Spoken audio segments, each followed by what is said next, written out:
The Bohemian Club? As you say, the Bohemian Club? That's where all those rich Republicans go up and stand naked against redwood trees, right? I've never been to the Bohemian Club, but you ought to go. It'd be good for you. Get some fresh air.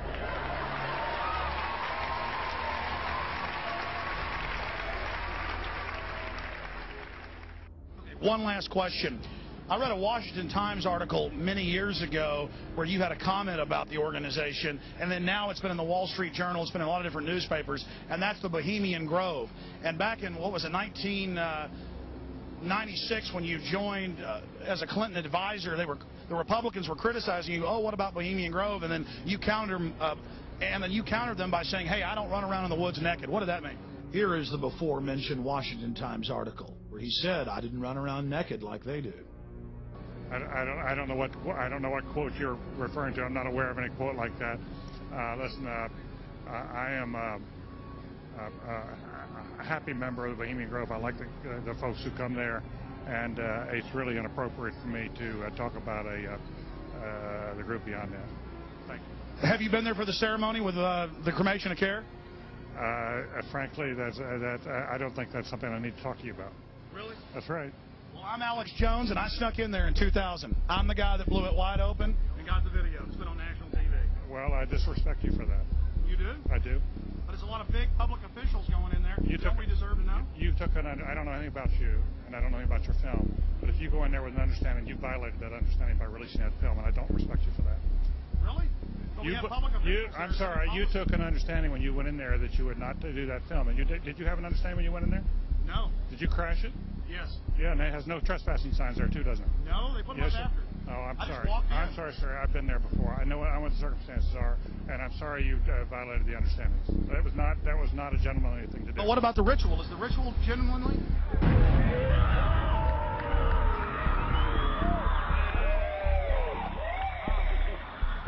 Sir, everything.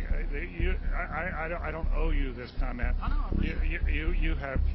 This is what's called ambush journalism, and I disrespect you for that as well. So thank you and goodbye. Been in the ritual? It's none of your damn business.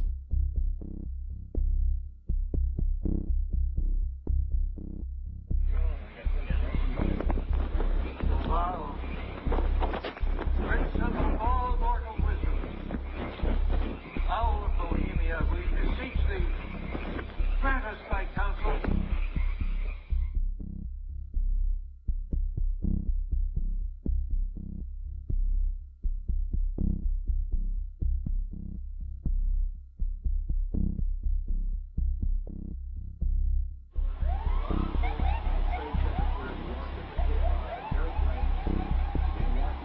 Oh, my God. Oh, my God. Oh, my God. Oh, my God. Oh, my God. I told you.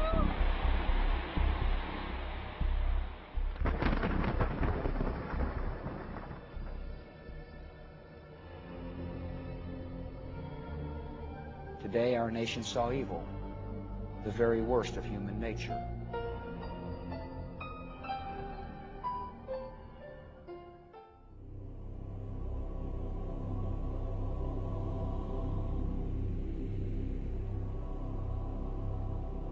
They had exactly the same agenda, and that was for bringing in this New World Order.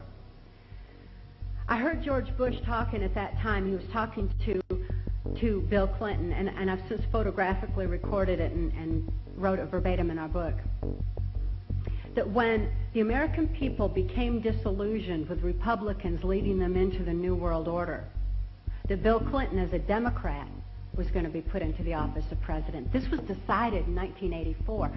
Actually, I'd heard about it even prior to that. But that, as of 1984, they were already discussing it as an absolute fact.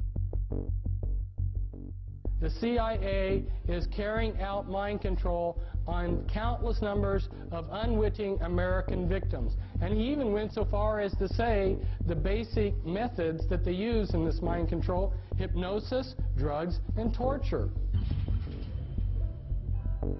Three parts policy that they had adopted there. The second one was to find a way of being able to get total control of people's minds. And that would be done by taking hypnotism out of the realm of the occult and introduce it as a new science for the benefit of mankind.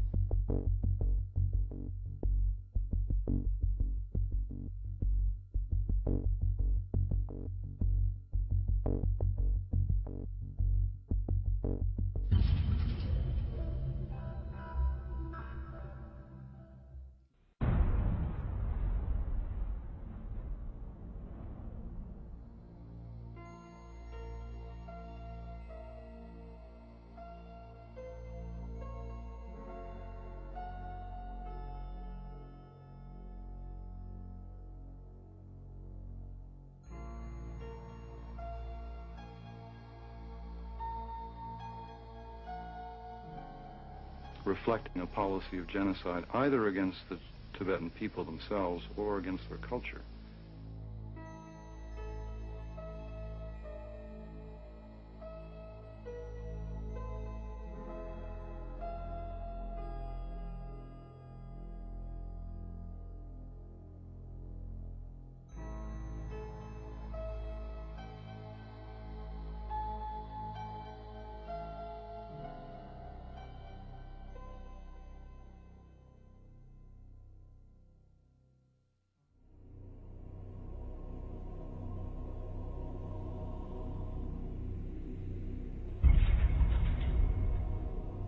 Once I realized I had met an honest, genuine, high-level Freemason who told me there were 13 levels of Freemason above the 33rd degree, and that these people were God. There was no God, they were God.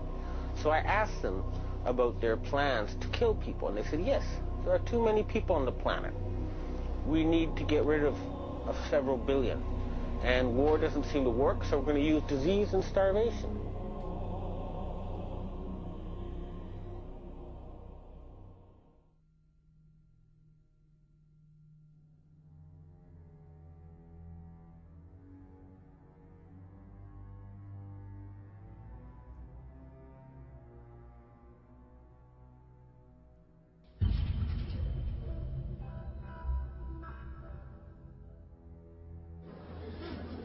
He knew what was happening, and he attempted to warn us when he left office. He told us, quite bluntly and in no uncertain terms, to beware of the military-industrial complex.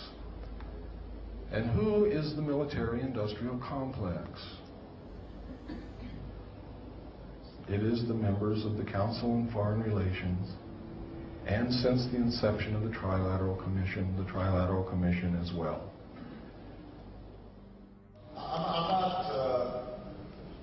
The Council on Foreign Relations, I don't know if I'm an official member. I've spoken there before. It basically is just a forum where a bunch of people talk about foreign policy. Was made up of the Executive Committee of the Council on Foreign Relations. Now, it is extremely significant that you understand that the first 6 members from the government, along with President Eisenhower, were also members and longtime members of the Council on Foreign Relations. They believed in that organization.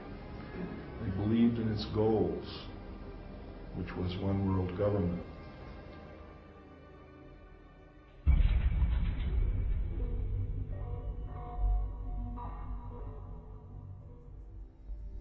Number 15, create industrial depression and financial panic, unemployment, hunger, shortage of food. Use this to control the masses or the mobs, and use the mobs to wipe out all those who dare to stand in the way. Well, I'll tell you right now, every expert I've talked to is talking about food shortage. And it's coming, I'm convinced. What were they? Because I'd never seen anything like that. And his statement was that if he told me, I would be one of few people in Madison, Georgia that knew about them. And he says they're disposable coffins.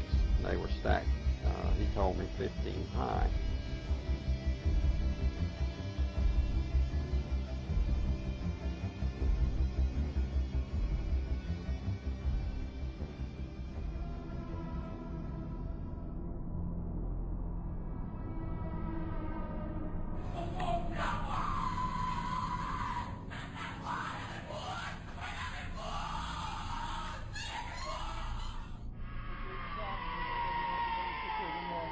È di Cristo, è di Cristo, è di Cristo. Ecco, ecco.